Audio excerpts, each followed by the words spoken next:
kekristenan itu bukan agama. Kekristenan itu adalah menjadi satu-satunya yang bisa mengulang adalah komunikasi. Siang menjelang sore, sahabat Yehuda ini kita ketemu di acara Blessing Others, masih sama Bro Pastor. Kali ini kita kedatangan teman sahabat dalam Tuhan, dua orang teman kita, sahabat kita. Seperti waktu itu kita bilang ya, pelan tapi pasti, apa adanya kita bicara ya dengan konsep kita sekarang, bicara soal berkat. Kita mau share berkat, kita mau share pengalaman kita juga ya, sama Bro Pastor. Waktu itu kita bilang kita akan tetap terus jalanin ini. Nah, kita baru ketemu lagi nih di yang Blessing Others-nya. Tapi kalau lihat di channelnya kan udah ada beberapa program tuh, ada Zoom-nya, ada bincang kita dan sebagainya. Nggak lama-lama kita langsung masuk aja. Tadi kita sebenarnya udah doa, cuman kalau kita mulai acara ini baru actionnya baru tadi saya dikasih cue Bro Pastor. Nah, terus sudah habis ini baru kita mau kenalin nih teman-teman nih nanti. Kita mulai di setelah action kita mulai dari doa dulu kali Bro Pastor. Ya, Bro Pastor doa kali ya. Ya. Yuk kita satukan hati. Bapak, terima kasih buat sore hari ini kami boleh berkumpul kembali bersama dengan teman-teman yang ada. Dan seperti biasa Tuhan sebelum memulai segala sesuatunya, kami juga mau memulai segala sesuatu dengan Tuhan. Biar Tuhan yang berkendali apapun yang kami lakukan sore hari ini, semuanya atas kehendak Tuhan. Terima kasih Bapak, dalam nama Yesus kami berdoa. Haleluya. Amin. Langsung aja kita kenalin teman-teman kita ini. Kita atau ke dari sebelah paling dekat saya nih baju putih, Ibu siapa namanya? Saya Ibu Indah. Oke. Nama saya Indah Lampa. Asal dari Manado. Itu silakan. Saya Cynthia, asal dari Manado. Temannya Indah. Nah, jadi dari teman-teman. Nah, Indah nih kan belum pada tahu ya. Mungkin teman-temannya komunitas udah tahu, cuman bisa dikenalin di sini. Dan ini sehari-hari lebih apa kegiatan sehari-hari ini gimana? Saya setiap harinya biasanya sih beberapa tahun belakangan, 5 tahun belakangan lagi konsen ke mentoring anak-anak muda, dan ada juga konsultasi buat keluarga muda, anak muda, kayak gitu sih. 5 tahun belakangan. Konsennya ke situ. Konseling, Ya. konsultasi, anak muda, keluarga muda, jagung muda. Iya. Iya. Oke, Bu Cynthia. Sebelum ke sini, tinggalnya di Manado. Oke.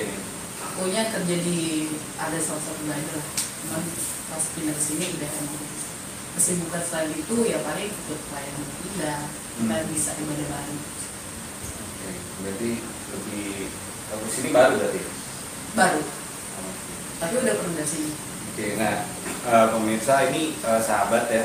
Ini kan kita sama Bro Pastor nih kemarin dibisikin Bro Pastor. Ini ada temannya, sahabatnya Indah sama Cynthia. Dia apa sih ya, kalau bahasa saya mungkin tadi kan udah distilasi konseling gitu. Terus mungkin kalau bahasa saya sendiri mungkin apa ya, pas doa atau apa gitu ya. Mungkin begitulah kurang lebih lah. Pokoknya bicara soal kerohanian. Ini begitu ya Bro Pastor ya. Nah, Bro Pastor kemarin cerita sama saya gitu bahwa hari-hari ini kita udah sama-sama tahu COVID udah mulai lewat, udah mulai normal, udah mulai segala macam. Tapi cobaan, ujian yang lain di luar COVID itu nggak reda juga, tambah kencang malah, Bro Pastor ya. Nah, Bro Pastor kemarin sharing ke saya tuh salah satunya yang kita mau kayaknya harus dibagiin gitu. Salah satunya ya anak-anak muda, anak-anak nggak muda doang sih, anak-anak yang kenal sama Tuhan Yesus itu gimana menyikapinya, bagaimana kita secara alam roh juga mungkin ya kita berdoa atau apa gitu ya Profesor ya. Ya, Profesor ada ulasan sedikit nggak kemarin yang mau disampaikan Profesor? Ya mungkin kayak seperti yang kita suka bahas ya kemarin dengan Bro Andi. Memang hari-hari ini kita tahu firman Tuhan juga nggak pernah bilang bahwa hari ini akan semakin baik ya. Hari ini pasti akan semakin jahat. Makanya kalau kita lihat sekitar kita, keadaan, sekalipun sekarang mungkin COVID ini sudah boleh dibilang sudah selesai lah. Tapi nanti tantangannya ada lagi selain itu ya. Apalagi khususnya kita orang-orang percaya, kita tahu memang kita ini memang Tuhan utus kita di tengah-tengah serigala, Tuhan bilang. Jadi memang Tuhan tempatkan kita di dunia ini dengan satu maksud ya. Tentunya untuk bisa menjadi berkat, bisa memenangkan banyak orang bagi kemuliaan nama Tuhan. Nah seperti yang saya suka share dengan Bro Andi kemarin, hari-hari ini kita memang harus lebih sungguh-sungguh lagi dengan Tuhan. Begitu banyak teman-teman yang saya suka share dengan Andi, saya begitu banyak teman-teman yang saya lihat orang-orang muda khususnya seperti kayak Indah, Cynthia, mereka memang benar-benar anak. Kalau mau lihat dari umur memang masih muda, tapi mereka yang benar-benar yang militan di dalam Tuhan, yang buat saya sungguh luar biasa banget gitu loh. Makanya kemarin-kemarin itulah saya sempat mention sama Bro Andi, kapan-kapan kalau kita podcast kita ajak deh, kita melihat apa yang mereka bisa ceritakan tentang pengalaman mereka dengan Tuhan, yang saya percaya pasti bisa memberkati kita. Nanti mungkin kita lebih enaknya dengar langsung lah ya. Ya, ini apa namanya sahabat di sana ya di dia ini Profesor ini kan membuat orang. Sebenarnya saya ada dua poin kemarin yang kita mau ini kesetiaan di masa-masa sekarang. Dia ngomong tadi kepemudaan, kesetiaan dan pemuda. Kayaknya setia maksudnya setia gimana nih? Setia berdoa, setia sama Tuhan, kita pasti nggak pernah ninggalin Tuhan kalau kita nggak mati atau kita murtad gitu kali ya. Tapi kan mungkin kayak harusnya sih lebih luas dari itu ya, harusnya lebih luas dari itu di apa sih namanya kalau diperhadapkan sama sikon yang sekarang itu kesetiaan dan pemuda, keluarga muda, anak muda, semua yang muda gitu. Gimana siapa namanya Bu Indah ini kesetiaan sama Tuhan tuh gimana nih di masa-masa sekarang? Oke, kesetiaan sama Tuhan gimana ya sebenarnya? Kalau menurut saya secara pribadi, kekristenan itu bukan agama. Kekristenan itu adalah hubungan. Jadi satu-satunya yang bisa mempertahankan hubungan adalah komunikasi.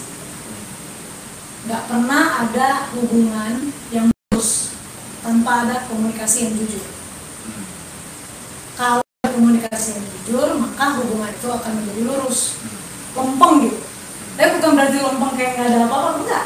Sebenarnya ada apa-apanya juga. Cuman karena dua pihak itu jujur satu sama lain dan bisa saling menerima akibat dari kejujuran itu, maka kesetiaan itu bisa terjamin. Jadi lebih ke kayak gimana ya?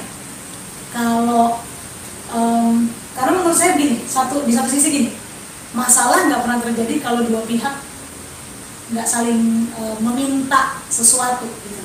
Maksudnya gini loh, waktu ada masalah, waktu misalnya contoh nih suami istri, yang satu bangunnya pagi, yang satu bangunnya siang. Misalnya contoh taruhlah istri yang bangunnya siang, suami yang bangunnya pagi, dia mau pergi ke kantor harus sarapan dulu gitu kan. Sewajarnya kan kalau kita lihat kayak di sinetron, drama-drama Korea gitu kan, novel-novel, biasanya kan istri tuh yang siapin semuanya tuh. Nih kebetulan istrinya bangun siang nih. Kalau memang sudah kesepakatan bersama is okay, tidak ada masalah dengan hal demikian, maka tidak akan ada masalah. Tapi kalau misalnya yang suaminya misalnya udah nggak pengen kayak gitu, maunya si istri itu bangun untuk siapin dan lain sebagainya apa semua segala macam, sebelum dia berangkat, maka lama kelamaan kalau nggak diomongin juga bakal jadi masalah karena tidak adanya komunikasi itu. Jadi komunikasi itu paling penting. Komunikasi yang jujur itu amat sangat penting. Jadi, Itu yang bisa menjamin kesetiaan. di komunikasi sama Tuhan. Ya, kalau misalnya masukinnya ke Kristenan ya, hubungan kita sama Tuhan harus dijaga dengan komunikasi setiap hari sama Tuhan. Setiap waktu sih. Cuman kan ya gitulah. Ya tadi kan ngomong konseling kan, konselor gitu kan. Ada nggak contoh tadi itu kesetiaan yang berhubungan sama akhirnya jadi dari kesetiaan antara pasangan berkaitan sama kesetiaan sama Tuhan, berkaitan sama jalan hidup dia. Ada sih. Ya. Jadi kayak gini, saya ada satu kali melayani salah satu orang suami istri, pasangan istri masih di bawah 5 tahun ya mereka. Umur pernikahannya masih di bawah 5 tahun. Yang satu kerjaannya di luar, marketing. Jadi kesana kesini ke situ. Yang satu memang di balik meja. Nah, yang marketing ini karena dia kesana kesini ke situ ke sono, liburannya dia adalah di rumah. Orang yang di balik meja ini, apalagi waktu kemarin WFH tuh, dia kerjanya di rumah tuh seharian. Liburannya dia adalah jalan-jalan, gitu kan. Nah, kalau nggak diomongin dengan benar, mungkin sehari 2 hari kayak gini contohnya. Suaminya habis jual rumah, taruhlah daerah Bintaro, terus dia tinggalnya di bagian taruhlah di Jakarta Timur, mantep tuh. Pulang OTW ya kan, sampai rumah ya pengen jalan-jalan. Udah banget gua sama jalan-jalan seharian kan gitu. Jatuhnya jadi begitu. Tapi karena tidak ada komunikasi, hanya untuk udahlah, gua juga udah paham istri gua seharian di rumah. Ayolah kalau kita jalan-jalan. Sehari 2 hari bisa, seminggu 2 minggu bisa, sebulan 2 bulan bisa. Pandemi kemarin 2 tahun bro. Setahun lebih sebulan ada, kena tuh. Terjadilah kemarin. Ngobrol lah kita. Gimana nih, aku maunya gini. Tapi dia nggak ngerti aku. Ya udah, aku ngobrol sama suaminya. Enggak. Mas saya butuh gini. Dia nggak ngertiin gua. Udah pernah ngobrol belum ini? Enggak sih. Nah, kan?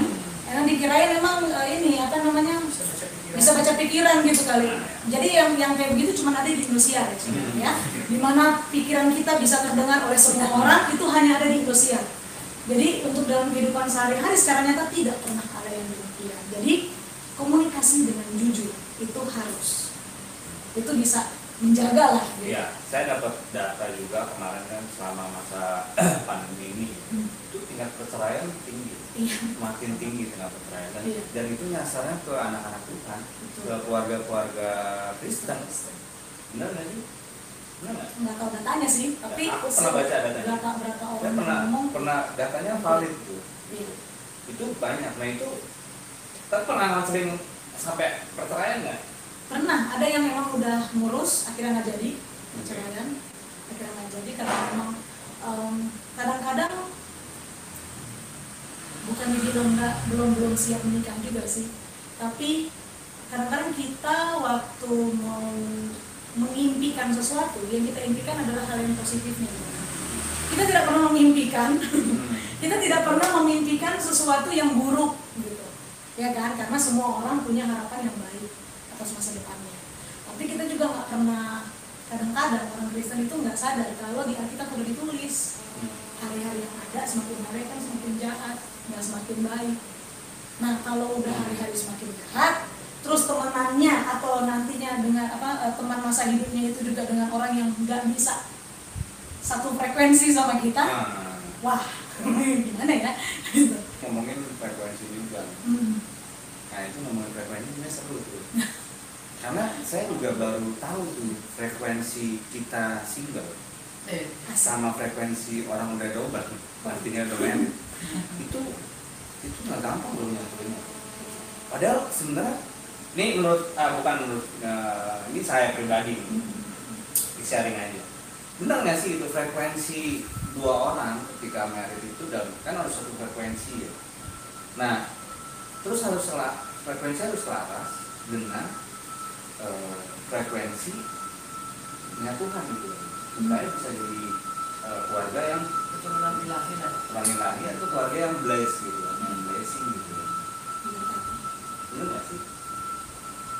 Bener nggak? Itu gimana? Benar. Bener.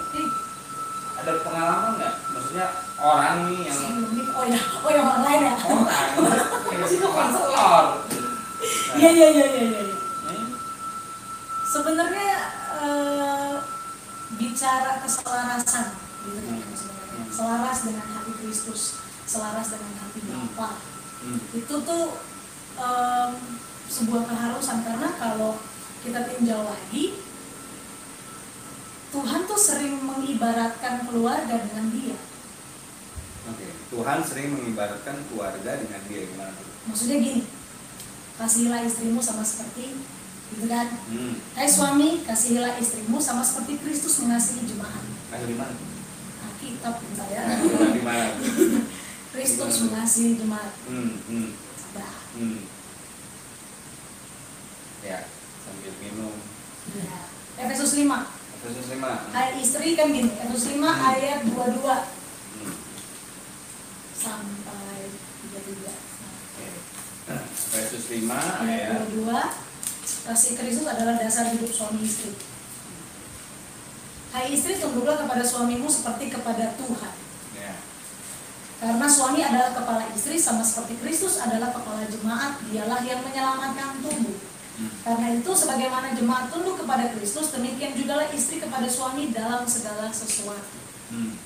Jadi Tuhan sering menempatkan kita, keluarga, istilahnya algoritmanya gitu ya, atau penyusunannya sama seperti dia. Gitu. Dia dengan jemaat, bagaimana Kristus dengan jemaat, bagaimana kita, suami istri dan anak gitu. Kan ini kan kalau saya mau dibaca terus tuh, wah benar-benar, hai suami kasihilah istrimu sebagaimana Kristus telah mengasihi jemaat dan telah menyerahkan dirinya baginya untuk menguduskannya sesudah ia menyucikannya dengan memandikannya dengan air dan firman. Itu berarti sedalam itulah sebenarnya tanggung jawab seorang suami. Nah, kalau kita balik lagi ke yang tadi itu yang sebelumnya, harusnya sebelum suami istri atau calon istri calon suami ini bersatu dalam pernikahan yang kudus, harus ngerti dulu yang ini, bahwa suami tidak hanya bertanggung jawab kasih makan dan kasih rumah, tapi suami harus bertanggung jawab dalam kasih makan rohani istrimu biar nggak kurus rohaninya dan menjamin rumahnya ada di surga. Dan Iya menjamin rumahnya ada di surga. Iya dong. Gimana? Kan mau bangun, ya kan? Suami harus makan dulu tentunya firman Tuhan itu. Ini maksudnya makanannya rohani. Iya. Harus bisa memakan dulu makanan tersebut baru bisa kasih makan istri dan anak. Suami harus bisa tahu caranya bagaimana membangun apa yang harusnya ada di atas sana gitu kan. Kan firman Tuhan bilang, aku akan pergi untuk sementara lu nelok. Lu akan pergi kan. Dia ke sana sediain tempat buat kita. Nah, dia lagi sediain tempat nih. Kita udah harus bisa menyiapkan seperti dokumennya tuh udah nyampe gitu. Ada nih namanya istri kita. Kan ceritanya kan kita di sana nanti nggak serumah bareng-bareng. Nggak yang kayak kos-kosan gitu berapa kamar buat berapa orang gitu kan, nggak gitu. Rumahnya masing-masing, kita punya rumah sendiri-sendiri. Nah, jangan cuman mementingkan gitu, maksudnya gitu. Jangan cuma mementingkan apa yang terlihat di jasmani, tapi juga harus dipentingkan apa yang Tuhan mau, yaitu di kerohaniannya itu. Karena tidak sedikit orang yang sudah terjamin kerohaniannya, tapi di kehidupan biasa dia terlihat biasa-biasa saja. Tidak sedikit orang yang sudah terjamin kerohaniannya. Dan di kehidupan biasa dia biasa-biasa saja. Kenapa? Karena kalau kita baca dari Kejadian sampai Biasa-biasa aja maksudnya? Biasa-biasa aja ya, standar orang biasa gimana sih gitu. Bukan yang kayak terlihat berkelimpahan. Secara jasmani ya, secara jasmani ya. Banyak kan orang zaman sekarang. Jadi sedang hidup sederhana maksudnya gitu ya? Iya, hidup sederhana bukan karena mau merendah, tapi karena emang udah segitu aja yang ada gitu. Pas-pasan. Iya, itu kata-kata yang lebih tepatnya itu sih sebenarnya. Pas-pasan. Oke. Nah, gimana? Kenapa? Sebenarnya kayak kehidupan kita pribadi lepas pribadi itu harusnya bisa selaras sama dengan hati Tuhan. Kenapa saya bilang begitu? Karena hati Tuhan apa sih? Jiwa-jiwa. Hati Tuhan adalah membawa orang lebih banyak datang kepada Tuhan. Karena kan gini, firman Tuhan tulis begini, jangan bergembira karena kamu bisa usir setan, tapi bergembira karena namamu tercatat di surga, karena rumah lu ada, gitu loh. Simpelnya gitu, karena kita udah pasti masuk surga, kayak gitu. Nah kan hati Tuhan, Jiwa-jiwa. Ya. Nah hubungannya sama si istri yang harus tunduk kepada suami. Hubungan dalam rumah tangga tuh. Dalam rumah tangga. Nah, kita kan adalah orang terdekat suami kita, atau kita adalah orang terdekat istri kita, ya kan? Nah, kalau gampang ngomongnya nih, jadilah teladan dulu buat apa yang dibilang kita. Suami istri saling menjadi teladan, orang tua dan anak saling menjadi teladan, memberikan contoh yang baik dan benar. Dan firman Tuhan katakan semua yang baik datangnya dari atas. Jadi nggak ada satu manusia pun di dunia ini bisa berbuat kebaikan tanpa ada keterlibatan Tuhan di dalam. Karena kebaikan itu kan firman Tuhan bilang segala sesuatu yang baik datangnya dari atas. Jadi maksudnya dari Tuhan, bukan dari atas. Bukan cicak dalam. Nggak ada andil cicak dalam. Oke. Gimana bro, Pastor? Sini ada yang mau ditambahin nggak soal bro, Pastor? Soal hati tadi ya, hati Bapak ya. Mungkin sedikit aja ya. Memang benar apa yang tadi dikatakan sama dari dia. Memang segala sesuatunya kita harus berpatokannya sama Tuhan. Ya, apapun yang kita lakukan, baik itu di pekerjaan, di rumah tangga, gitulah. Dimanapun memang jadi intinya patokan itu apa? Kiblat lah ya. Kiblat itu Tuhan Yesus. Jadi lakukanlah segala sesuatu itu seperti yang Tuhan ajarkan. Saya percaya kalau apapun yang kita lakukan itu sesuai dengan apa yang Tuhan ajarkan, bukannya masalah itu tidak ada, pasti semuanya akhirnya akan lebih baik. Saya rasa sih mungkin intinya seperti itu ya. Tapi banyak loh di luar sana yang merasa gini ya, dari teman-teman juga lihat, gue udah bener kok, udah ibadah, udah berdoa gitu ya, terus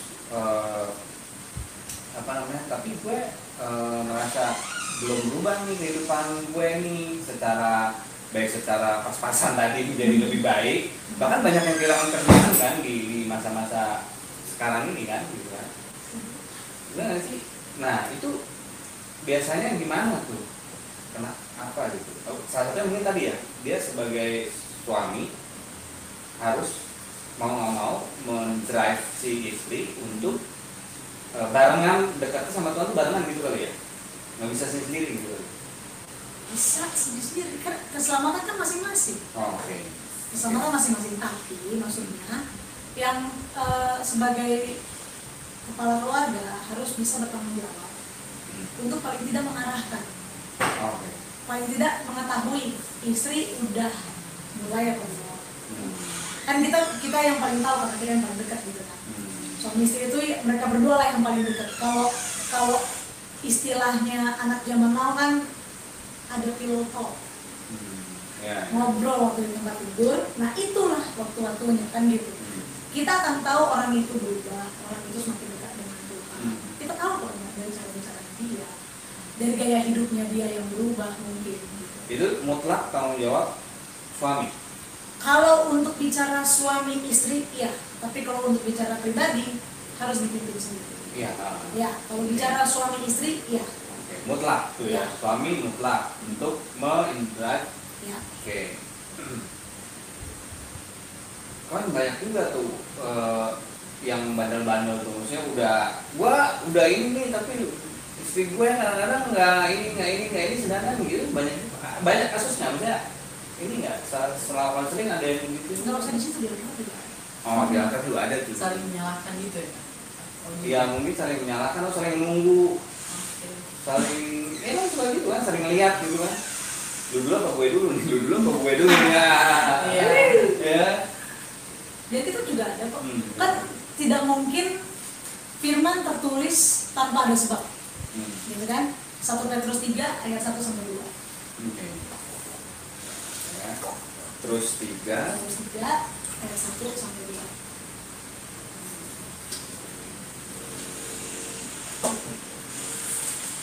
Teman-teman bilang, demikian juga kamu, hai istri-istri, tunduklah kepada suamimu, supaya jika ada di antara mereka yang tidak taat kepada firman, mereka juga tanpa perkataan dimenangkan oleh kelakuan istrinya, jika mereka melihat bagaimana murni dan salehnya hidup istri mereka itu.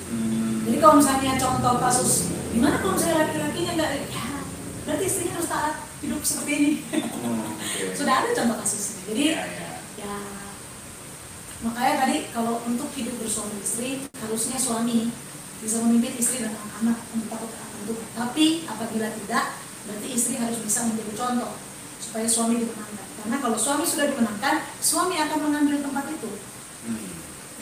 Itu buat pasangan-pasangan muda tuh mesti diperhatiin banget tuh ya, makanya mau pasangan muda. Iya. Nah kalau yang buat yang mau pacaran, baru pacaran, mau menikah, Apa hanya terus ya? Apanya tuh? bisa dipraktekin nggak? Yang mana? Tadi kepemimpinan tadi itu.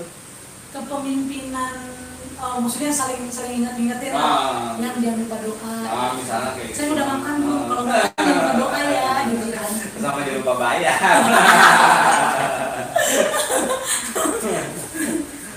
Kalau yang itu boleh,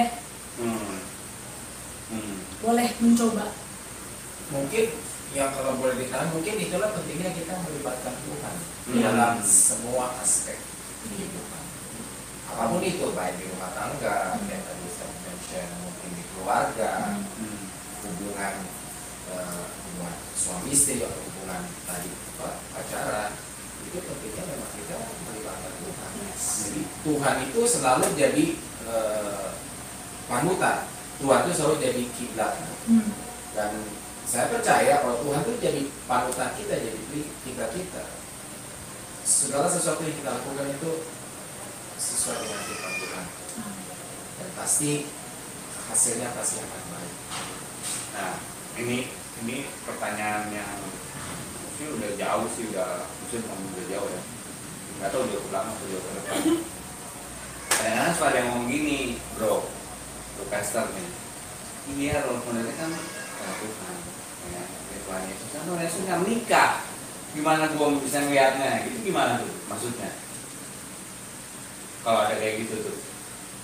Kan kadang-kadang ada pertanyaan gitu kan, iya tapi Yesus nggak nikah, gimana dia mau ngasih tau gue?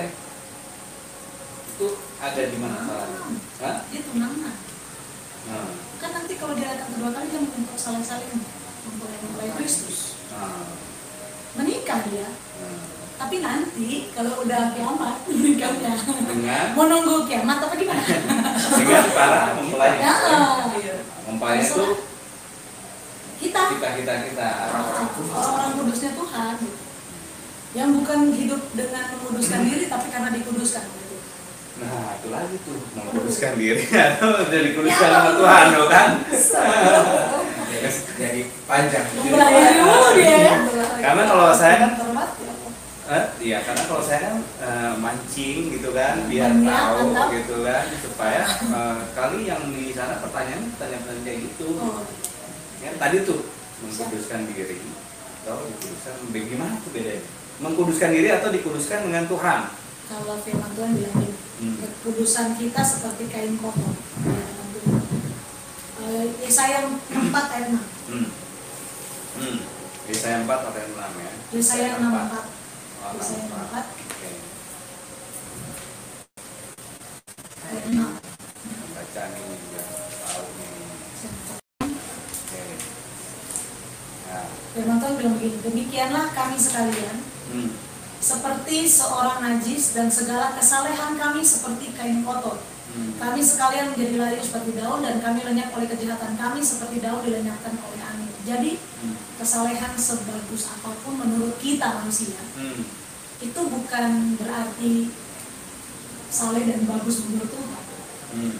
Jadi bukan peraturan manusia yang menguduskan manusia, tapi peraturan Tuhan yang menguduskan manusia. Peraturan Tuhan yang mengkuduskan manusia. Ya, Kisah Allah Kejadian. Itu mesti. Kejadian 3. Ini nih makanya mau jelasin. Nah, Kejadian 3. ya. Ayat. Kejadian 2 dulu. Oke, ayat. Kejadian 2. Oke. Kejadian 2 ayat 16. Teman-teman bilang begini. Lalu Tuhan Allah memberi perintah ini kepada manusia.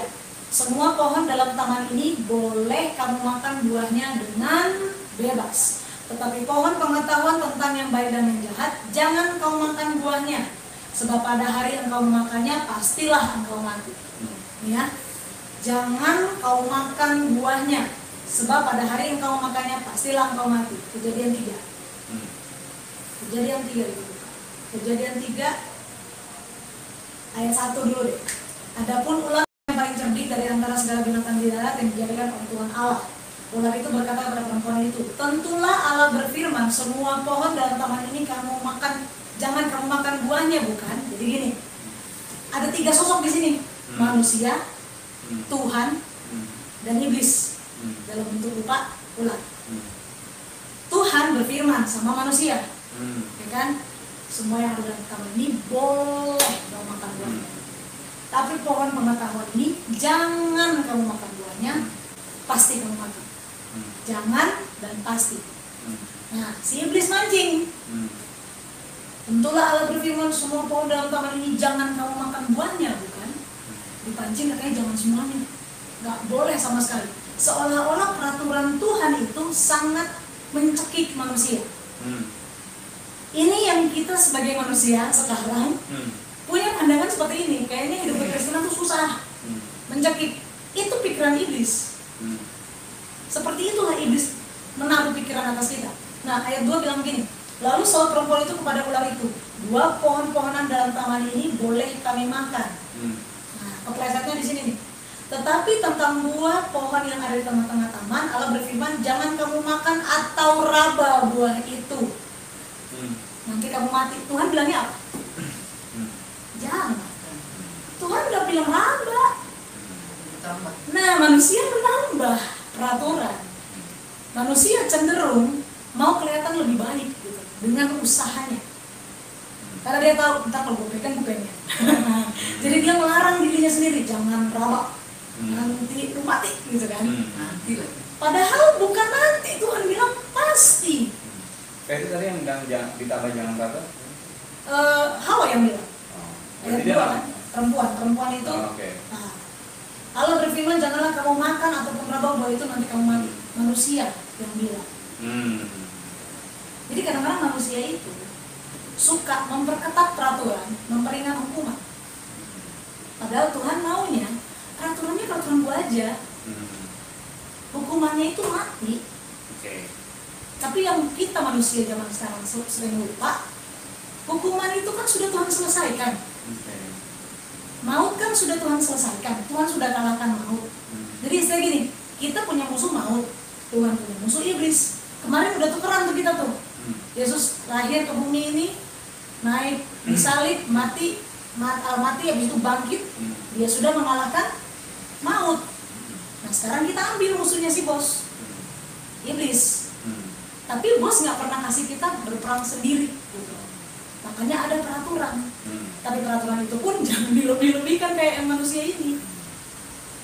Jadi maksudnya tadi apa tadi itu? Kekudusan yang dari jangan Tuhan. Ya. Itu maksudnya contoh peraturan dari Tuhan yang mengkuduskan manusia. Iya. Gitu kan? Iya. Bukan manusia mengkuduskan diri dengan peraturan sendiri. Iya. Oh, berarti misalnya gimana kayak ya cari-cari cara supaya dibilang jadi kudus gitu. Supaya menjadi kudus gitu kali ya. Kan ada kehendak Tuhan yang memang kita harus lalui. Kayak contoh pencobaan yang kamu alami tidak pernah melebihi kekuatan, itu memang harus dilalui, berarti pencobaan. Ada juga yang tidak harus dilalui. Jadi ini pilihan sebenarnya buat kita. Boleh kita lewatin, boleh enggak. Tapi hidup sih jalan-jalan aja. Ya. Nah, dalam 2 kehendak ini, ya kan, gitu kan? Dalam 2 kehendak ini, kita nih gimana? Waktu kita ketemu sama kehendak Tuhan yang benar-benar kehendak Tuhan, apakah kita laksanakan atau kita skip?